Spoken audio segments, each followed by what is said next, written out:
Everyone, hello C1, welcome to our channel Rajmohan. তোমরা সব কেমন আছো? আশা করছি খুব ভালো রয়েছো। আর আমরা আজকে রওনা দিয়েছি সাত ভাই কালীবাড়িতে, মানে বনগাঁ সাত ভাই কালীবাড়ি, অনেকে এটাকে ডাকাত কালীতলাও বলে থাকে। তো আজকে ওখানে পুজো দিতে যাচ্ছি। আর এইটা হচ্ছে ভারত আর বাংলাদেশ সীমান্তের অনেকটাই কাছে, মানে এতটাই কাছে এখানে নেটওয়ার্ক সার্চ করলে বাংলাদেশের রুবি সিমের টাওয়ার পাওয়া যায়। তো চলো আজকে ফুল ভিডিওটা এই ডাকাত কালীবাড়িতেই হবে।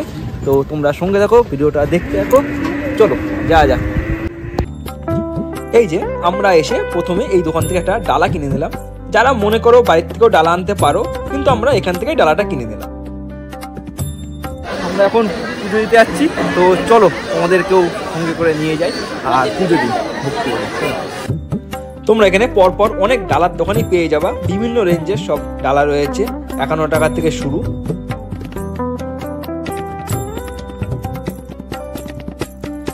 এই যে আমাদের সামনেই রয়েছে সাত ভাই কালীতলা মন্দির, যেটা বট গাছের নিচে অবস্থিত। দেখতে পাচ্ছ কত বড় একটা বট গাছ। আর পৌরাণিক ভাবে একটা কথা প্রচলিত আছে, এই মন্দিরটা নাকি 300 বছর, খুব পুরনো একটা মন্দির। আমরা লাইনে দাঁড়িয়ে গেছি, দেখতে পাচ্ছি। আর লাইনটা অনেকটা কম রয়েছে আজকে, যেহেতু শনি মঙ্গলবার না বলে। তো এবার আমরা এগোবো। আর এই যে সামনেই রয়েছে সাত ভাই কালীতলার জাগ্রত মা। যদি এখন কমপ্লিট হলো দেখতে পেলে, আর মায়ের মুখটা তো দেখেছো অসাধারণ, আর খুব ভালোভাবে যে পুজো দিয়েছি। তো আমরা এখানে যাই, এবার মন্দির চারিদিকটা ঘুরবো আর তোমাদেরকেও ঘুরে ঘুরে দেখাবো। এই জায়গাটার নাম সাত ভাই কালীবাড়ি হওয়ার পিছনে একটা পৌরাণিক ঘটনা রয়েছে। মানে এখান থেকে সাত ভাই মিলে যখন ডাকাতি করতে গেছিল যশোর জমিদার বাড়িতে, তখন ডাকাতি করে ফেরার সময় মায়ের গায়ে থেকে সব গহনাগাটি নিয়েই তারা ফিরছিল। তখন মা তাদেরকে ডেকে বলেছিল, সবই যখন নিয়ে গেলি তবে আমায় কেন রেখে গেলি, আমাকেও তোদের সঙ্গে নিয়ে যেত। তখন তারা তাদের সঙ্গে মাকে এনে এই বট গাছের নিচে প্রতিষ্ঠা করেছিল। সেই সময় থেকে এই জায়গাটার নাম সাত ভাই। এটা হচ্ছে একটা ফেরিঘাট, মানে এপার থেকে উপরে যাওয়ার জন্য। আর উপরে একটা সে মন্দির রয়েছে, আর এটা ফেরিঘাট, ওখানেও যাবো। ওটাও ওই মন্দিরটাও তোমাদের সঙ্গে শেয়ার করবো। আর এই ফেরিঘাটটা তোমরা সামনে রয়েছে, মানে যেটা ইন্ডিয়া বাংলাদেশের যে ট্রেনটা যেতে যায়, সেই ট্রেনটা যাওয়ার যে লাইনটা, তা সেটাও তোমাদেরকে শেয়ার করবো। তো চলো। আর বেবি তো নৌকা দেখে থাকতে পারলো না, আগেই নৌকায় লাফ দিয়ে উঠে গেছে।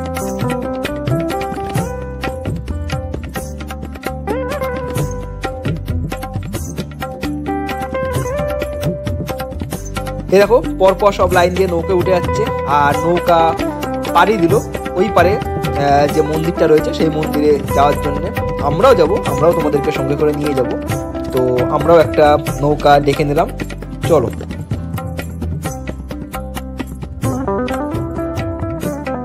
আমরা নৌকা এখন উঠে যাচ্ছি, আমরা এখন পাড়ি দিচ্ছি। চলো নৌকা করে ও পারে যাবো। আরে সামনে একটা নৌকা চলে যাচ্ছে, দেখো।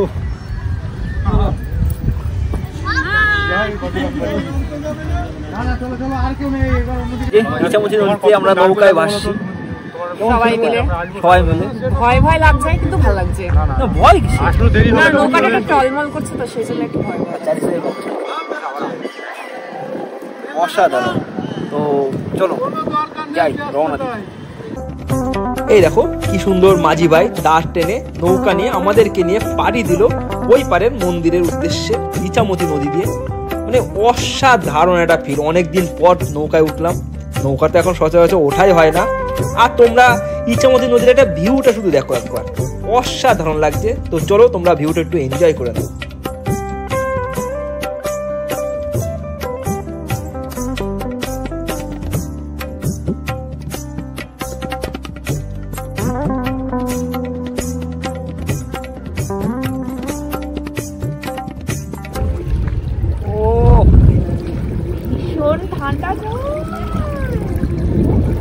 নৌকা করে এই পারের মন্দিরে এখানে আসলাম, আর তোমরা মন্দিরটা এবার দেখে নাও। এই মন্দিরটাও খুব সুন্দরভাবে সাজানো রয়েছে। তো চলো। তোমরা যারা এই মন্দিরের মাকে পুজো দিতে চাও, তারা এই পারে এসে এখানেও অনেক ডালা পেয়ে যাবা। তোমরা এখান থেকে ডালা কিনে নিয়ে এখানে মাকে পুজো দিতে পারো।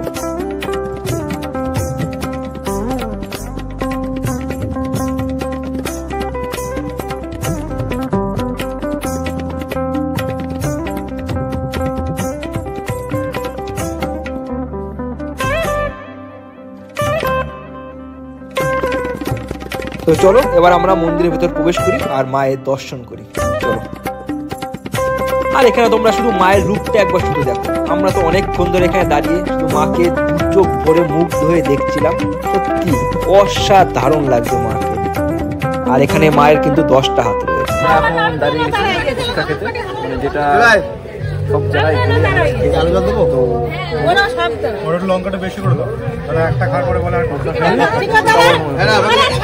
তো এবার আমরা উঠছি ইন্টারন্যাশনাল লাইন, মানে যেখান দিয়ে ভারত বাংলাদেশের ট্রেন যায়, বন্ধন এক্সপ্রেস।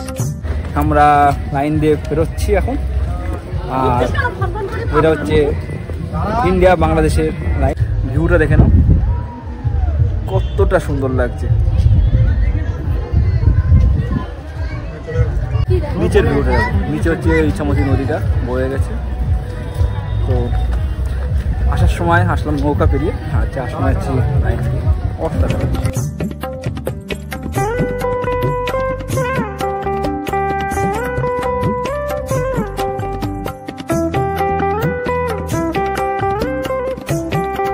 এই যে আমি আর বেবি তো ফুল মস্তিতে হাঁটি হাঁটি পা করে ওপার থেকে এপারে চলে আসলাম।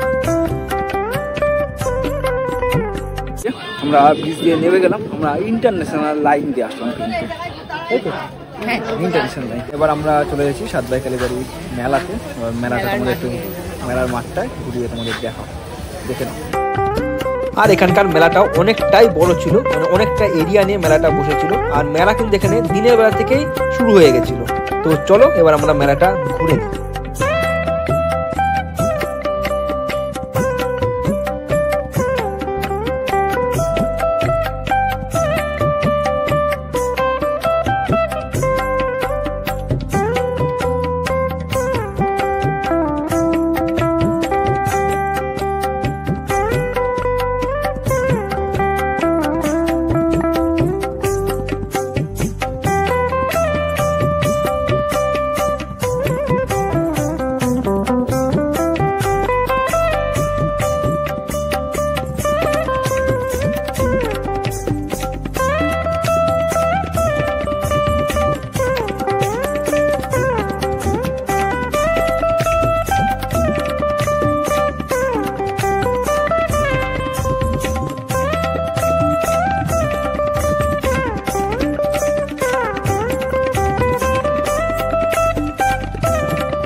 দেখতে পারলে মেলাটা তোমাদেরকে ঘুরিয়ে দেখিয়ে দিলাম। অসাধারণ। তো সামনে রয়েছে স্কুল মাঠ, এবার এখানে একটু বসে থাকবো। এই যে এখানে মায়ের পুজোর ভোগ দেওয়া হচ্ছিল, তা আমরাও একটু মায়ের প্রসাদ গ্রহণ করলাম।